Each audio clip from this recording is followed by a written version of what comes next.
MZTV. Would you like to hear something rich? I'll give you something rich. Listen to this. It was suggested by a commenter on YouTube yesterday that we, who believe in the sovereignty of God, that nothing can exist or nothing can happen apart from God causing it to exist and causing it to happen, we are gutless.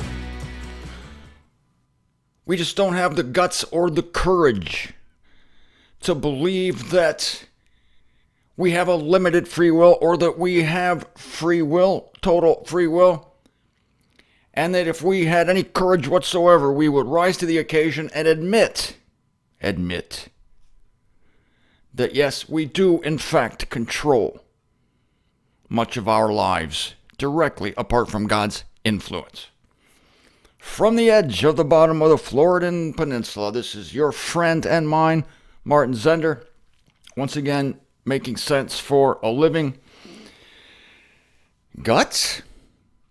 I'd like to ask this: how does it take guts to believe the most popular philosophy on the face of the earth?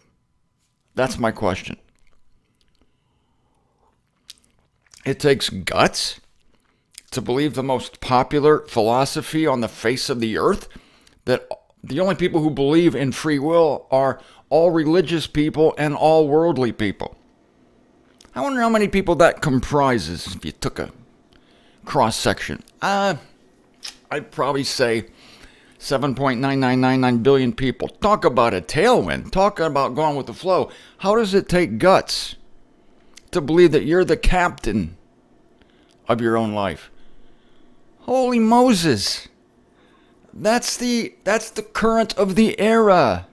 That's the coin of the realm. Do you know what takes guts? I'll tell you what takes guts. It takes guts to ignore everything you see outside, to ignore your emotions and your feelings about yourself, to ignore all your fanciful philosophies about the world, and to believe the word of God, and to stand by it, and to proclaim it against the tide of the world.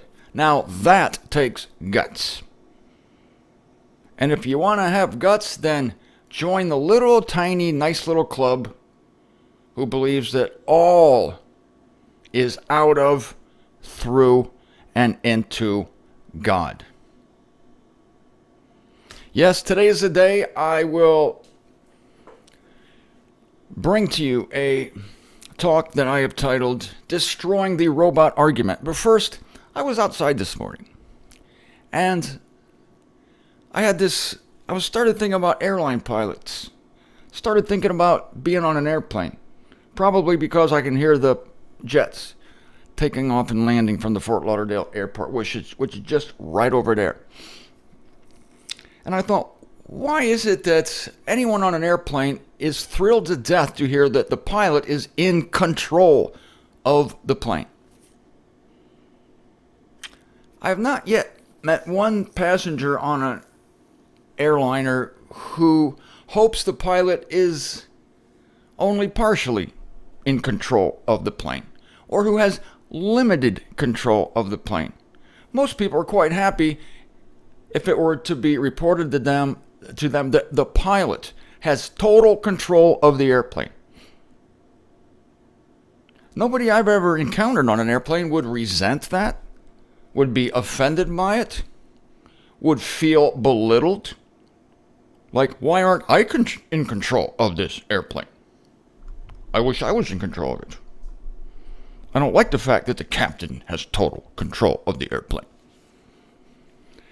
No, everyone is thrilled. Yes, the captain has total control of the plane. That's the way we like it, and we hope it stays that way. Let me ask you this.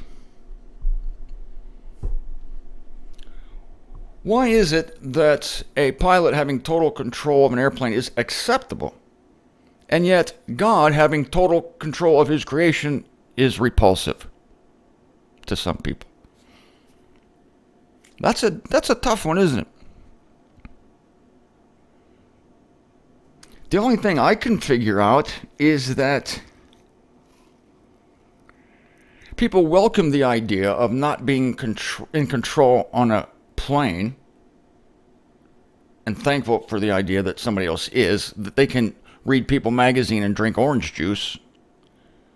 But when it comes to life, suddenly there's a panicked grabbing for control and a resentment that someone is actually in total control of the airplane of life. Ah, the airplane of life. We are on the airplane of life. And you know why you have not personally crashed, or that the world is not blown up, or that somehow this life is still going on after 6,000 years of humanity? It's because there's a pilot. Yeah, there's a pilot. The pilot is God. And I would hope that anyone would be just as assured to hear that God is totally in total control of this life, as it would be to hear on an airplane that that the pilot is totally in control of the airplane. Nobody on an airplane says, "Man, I wish I had some control of this plane. If only the pilot would just let me fly it for 10 minutes. Even though I have no training in how to fly an airplane, I have no experience in flying an airplane. Nevertheless, I just feel that I need to have some control of this thing. So please let me into the cockpit, ask the pilot to go to the bathroom, and I'll operate this thing." You know what? You'd be scared to freaking death to even touch the yoke of a 767. Scared to death. You wouldn't do it in a million years. And yet, you seem fearless.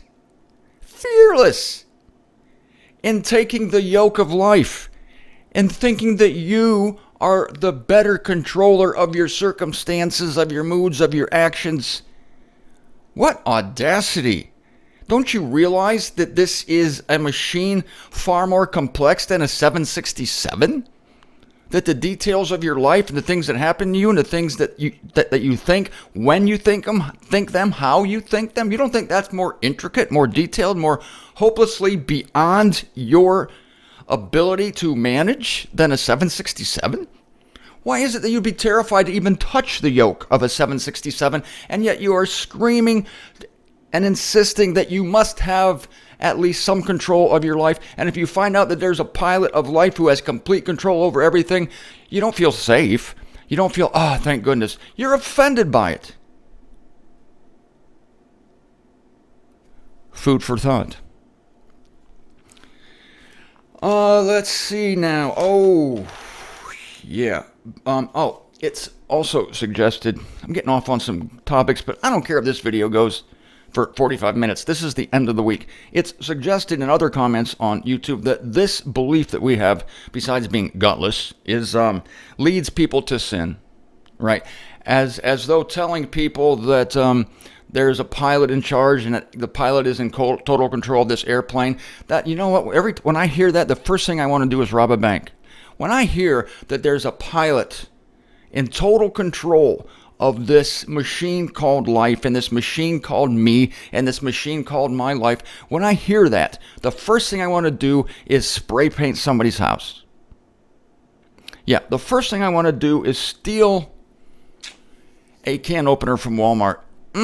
God, I just want to sin so bad. Yeah. The implication that this belief of God in total control of his universe causes people to sin?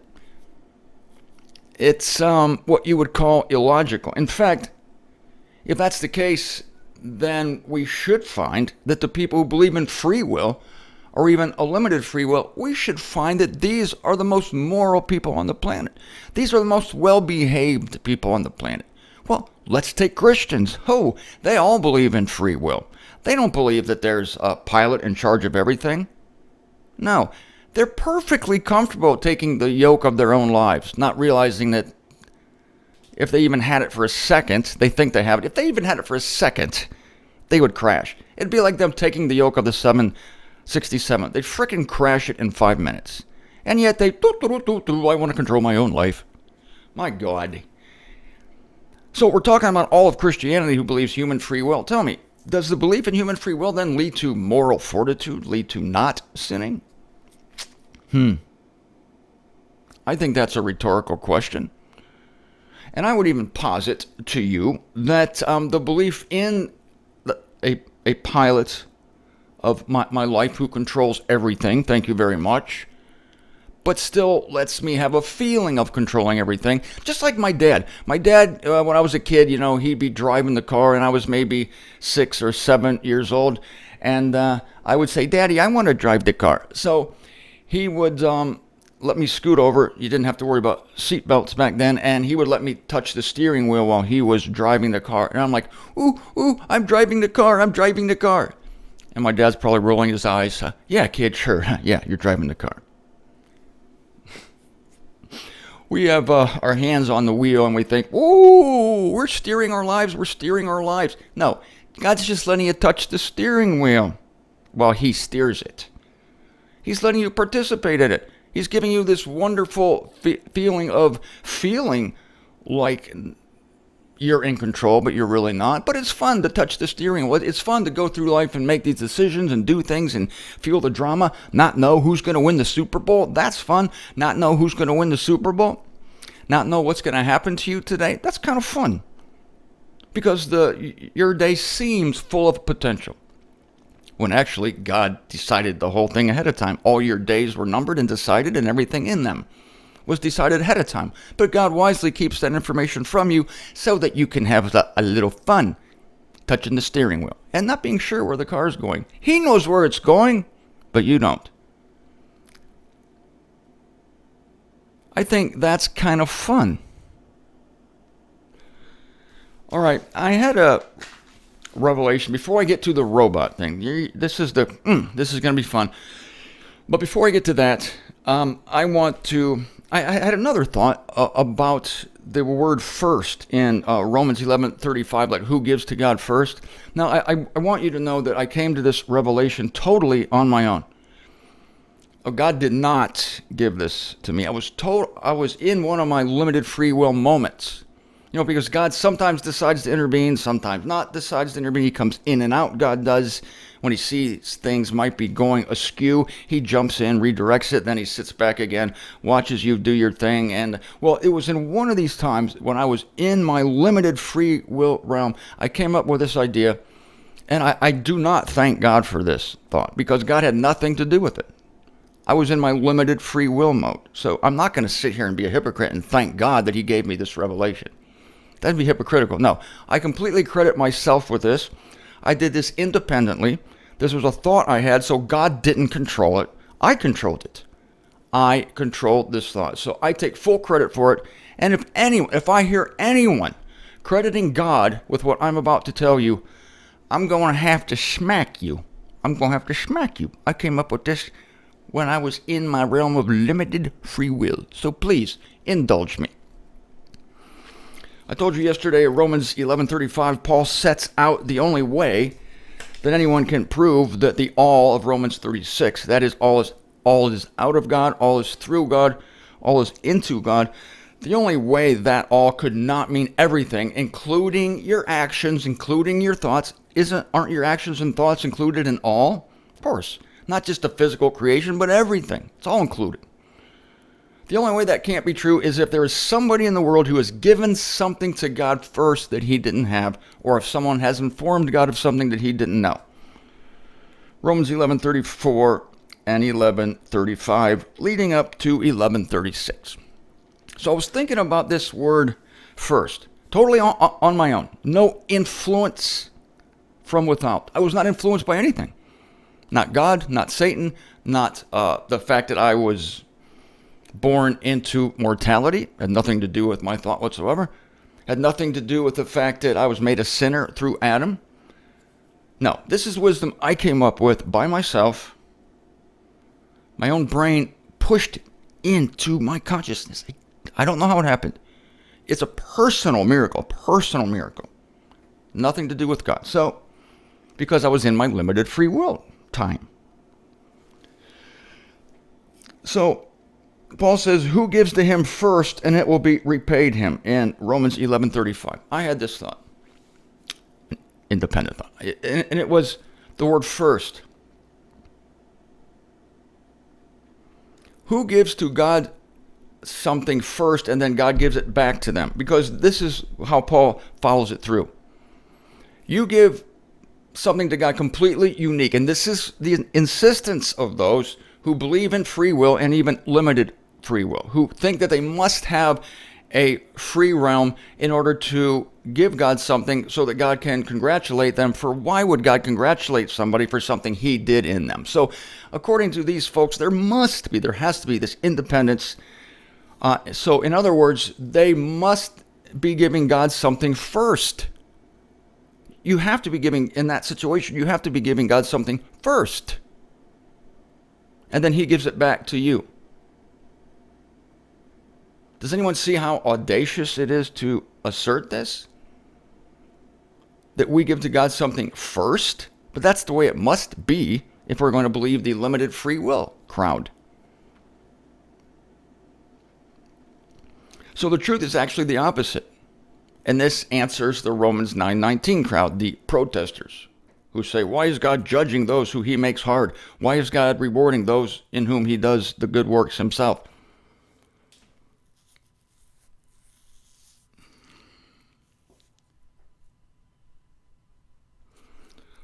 So the truth is that God gives to us first. You see, the truth is the opposite of what Paul is saying. Paul is giving a ridiculous situation. It's rhetorical. The ridiculous situation is who gives to God first, and God gives it back to him.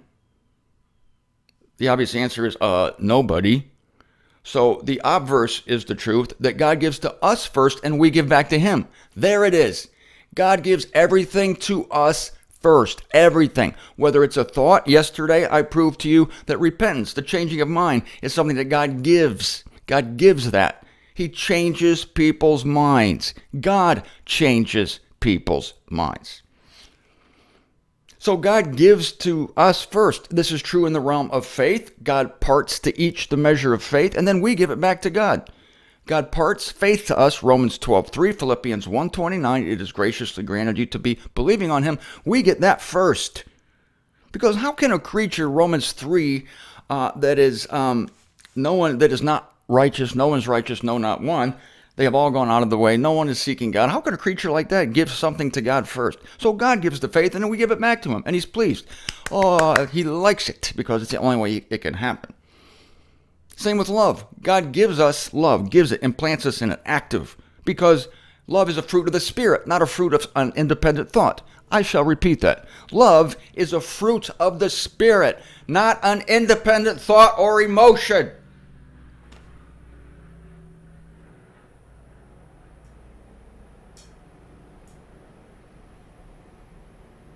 And then, after we give God the love he gave us, we give him the faith that he gave us, we give him the work that he did in us, he turns around and congratulates us. That's the opposite of what the free willers think. That we give something to God first and he gives it back to us. That's a cartoon. That's absurd. That's a grotesqueness. That's a monstrosity. That's a Frankenstein. That's an evil. That's a darkness. And that's the height of ignorance. That's the height of creature ignorance. It's the height of a creature saying to God, I am above the Creator. As Paul says in Romans 1, verse 21, knowing God not as God do they glorify or thank him, but vain were they made in their reasonings, and darkened is their unintelligent heart. All this limited free will talk is vain reasonings. It's a result of unintelligent hearts, darkened hearts. Because knowing God not as God, and remember God means subjector, one who subjects people, just like the airline pilot subjects everyone to the fact that he wants them to get on the ground safely. Oh, God, as the pilot, he's a benevolent pilot. Everybody knows that the pilot of the 747 that you are on, it's his intention to land the plane safely. He wants to land the plane safely. I mean, he has a date with the flight attendant planned after the flight. To hell with keeping you safe. he's going to go to the bar after the flight with a blonde flight attendant. He don't want to crash this plane. It's in his best interest. And by the way, if he crashes the plane, even if he lands it in the ocean, people survive, he's probably going to lose his license. He has every intention and every desire to land that plane safely. He wants you to live. He wants himself to live. He wants the blonde flight attendant to live. So he's a good pilot. He's a moral pilot. He's a fine pilot. Here's a newsflash. Not for all of you, but for some. God is a benevolent pilot.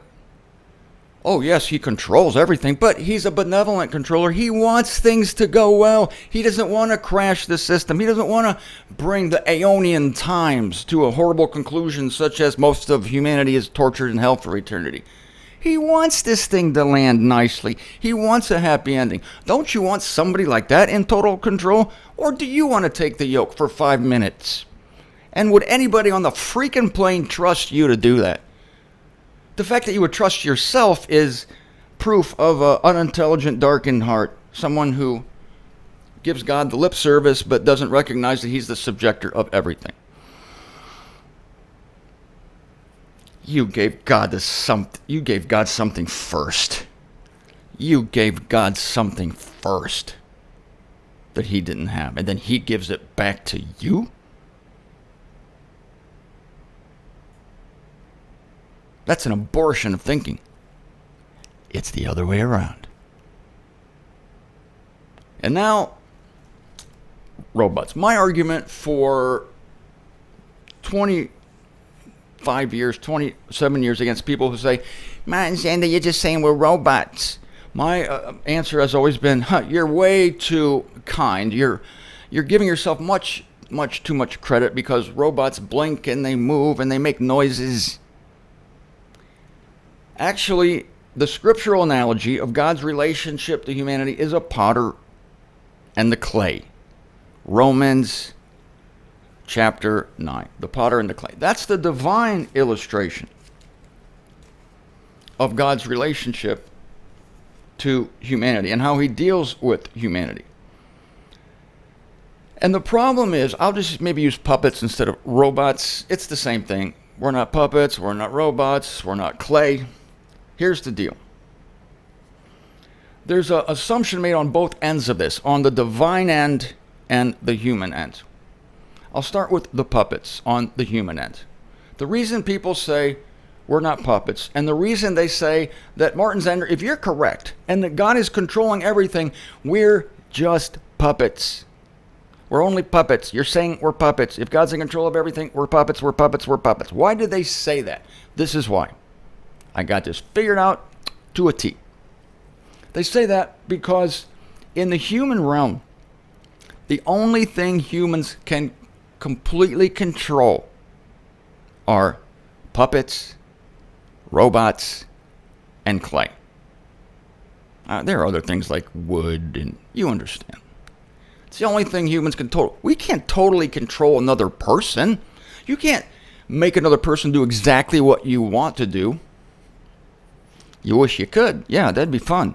But you can't because you're a human being. So in our little human minds, the only thing we can control completely, I'll use just one example, is a puppet.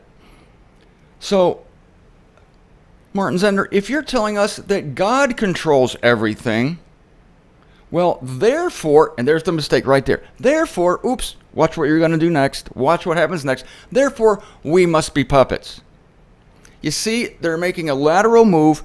They're basing what they know of the human experience. They're transferring their human experience to God with a parallel move as if it's parallel, as if God has the same limitations we do. And they're saying, well, if you're saying that God is therefore in total control, we must be puppets.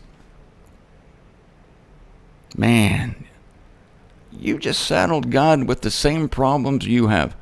And in fact, it's a classic case, as I said yesterday, of projection,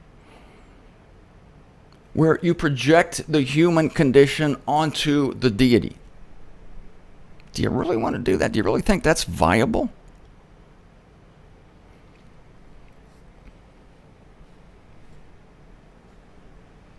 Here's the thing.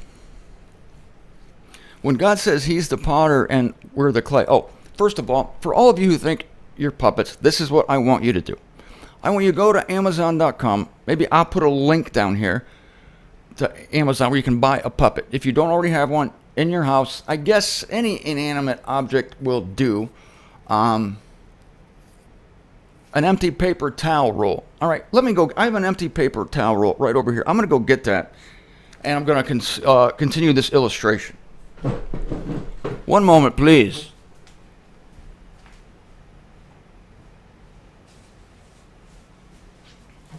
Oh, I was under the mistaken idea that this was an empty paper towel roll. Actually, it's not. It's got a few more things on it. I'll fix that. It's too powerful with sheets. Too powerful. All right, now, Martin Zender, if you say that God's in control of everything, then we must only be empty cardboard paper towel rolls. That's all we are. Because the only thing we can control in this life, totally control, are robots, puppets, clay, and cardboard paper towel rolls. Therefore, God has the same problem. Therefore, we are paper towel rolls. We're paper towel rolls. That's what you're saying. That's your doctrine, Martin Zender. Okay, now I want you to take a paper towel roll. I'm not going to put the Amazon link here. You don't need a puppet. We'll do it with this. Stare in the mirror. Put the paper towel roll next to yourself. Look at yourself, then at the paper towel roll. Look at yourself, then the paper towel roll. Yourself. Tell me if you're a paper towel roll. Tell me if you see any vital differences between you and the paper towel roll. Then see if you can tell me again with a straight face that you're nothing but a paper towel roll. No, you're not. I'll preempt the demonstration because I'm doing it right here, and you can see that I am not a paper towel roll. What am I? I'm a sentient human being. I have moods. I have feelings. I make decisions. I cry. I laugh. I drink tequila. I go to bed. I have emotions, thoughts, dreams, hopes, anxieties even. This paper towel roll has none of these things. It has no anxieties.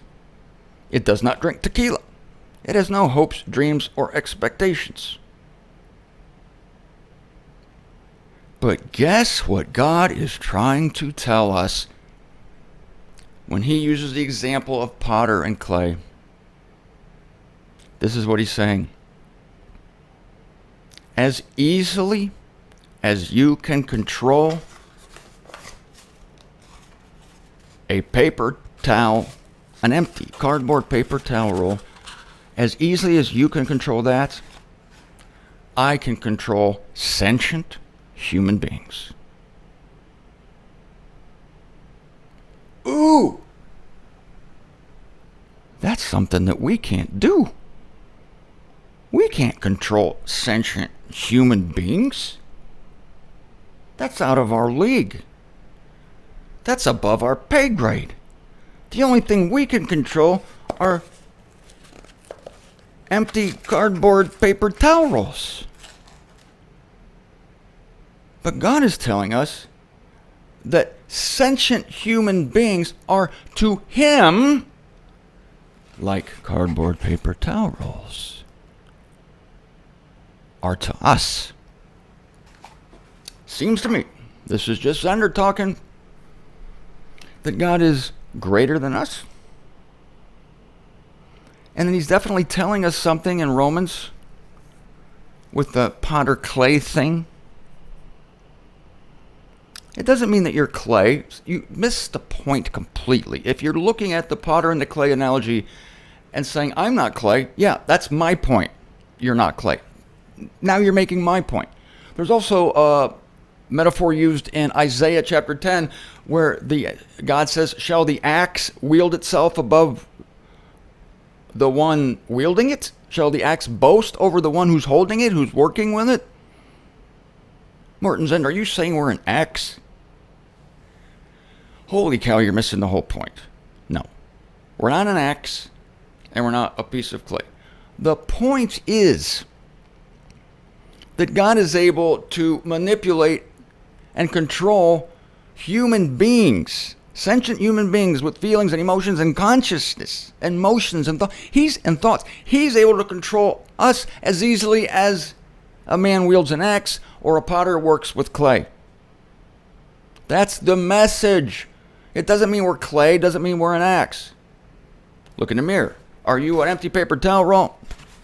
Write me back and let me know if you are. No. But God is in total control of your vessel, whether you like it or not. It doesn't matter if you like it or not. This is the fact. You'll find out someday that it was the truth all the time. I'm trying to introduce you to that now so that you can rest in it.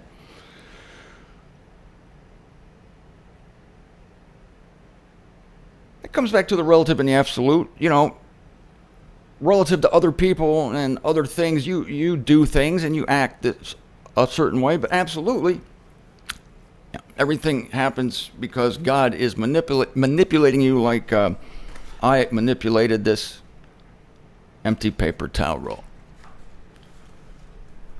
And again, you can see where the mistake was made. The mistake was made with the word therefore. The only thing I can completely control is an empty paper towel roll. Therefore, boom, watch your step. Therefore, if you're telling me God's in total control, then I must be nothing but a paper towel roll. An empty paper towel roll. An empty cardboard paper towel roll. Now to the other end of the spectrum. That's the human end. And the sin, that is the missing of the mark there, is assuming that God has the same disabilities we have. We can't control human beings completely. That would be terrible. That would be evil. That would be awful. Therefore, God doesn't do it. But you forgot. He's not a tyrant. He's benevolent. And he has everyone's good in mind. Okay. Covered that with the airplane analogy. Now, to the God side. I mentioned this before. I'll hammer it now, and I'll close for the week. What a week it's been. I've enjoyed every moment of this. People think, again, that any human, if a human takes total control of something, and it really bosses people around and just lords it over them, we call those people a control freak. People who control everything or want to control everything, they're a control freak. So if we human beings become control freaks by wanting to manipulate everything or claiming that we do manipulate everything, therefore, there's the bad word again. Ooh, that's a bad word.